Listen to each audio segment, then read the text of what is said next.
ইন্ডিয়ার ইন্ডাস্ট্রির জনপ্রিয় অভিনেত্রী কাজল রীতিমতো অবাক হয়ে গেছেন শাকিব খানের বরবাদের টিজারটি দেখে। তিনি বলতেছেন, এই শাকিব খানকে আমি খুঁজতেছিলাম।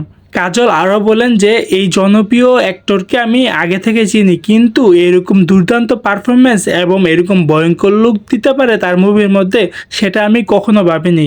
কাজল আরও বলেন যে এই সুপারস্টার দেখতে অনেক সুন্দর এবং সুদর্শন। সে চাইলে আমাদের বলিউডে কাজ করতে পারে। সে যদি বলিউডে কাজ করে তাহলে সালমান খান, শাহরুখ ওদের কারো ভ্যালু থাকবে না। সে একাই রাজত্ব করতে পারবে এই বলিউডের মধ্যে। তো দর্শক, আমাদের মেগাস্টার শাকিব খানের এই ভয়ঙ্কর লুক দেখে শুধু কাজল নয়, ইন্ডিয়ার সকল অভিনেতা অভিনেত্রীরা রীতিমতো অবাক হয়ে গেছেন। কেউ বিশ্বাস করতে পারতেছে না বাংলাদেশের সুপারস্টার এত ভয়ঙ্কর লুক দিতে পারে। আমাদের মেগাস্টার শাকিব খানের বরবাদ মুভির টিজারটি আপনাদের কেমন লেগেছে অবশ্যই কমেন্ট বক্সে জানাবেন। সো গাইস, আজকের ভিডিওটা এই পর্যন্ত। যদি ভিডিওটা ভালো লাগে তাহলে একটা লাইক, একটা কমেন্ট আর অবশ্যই সকল ধরনের মুভির আপডেট সবার আগে পেতে আমার চ্যানেলটি সাবস্ক্রাইব করবেন।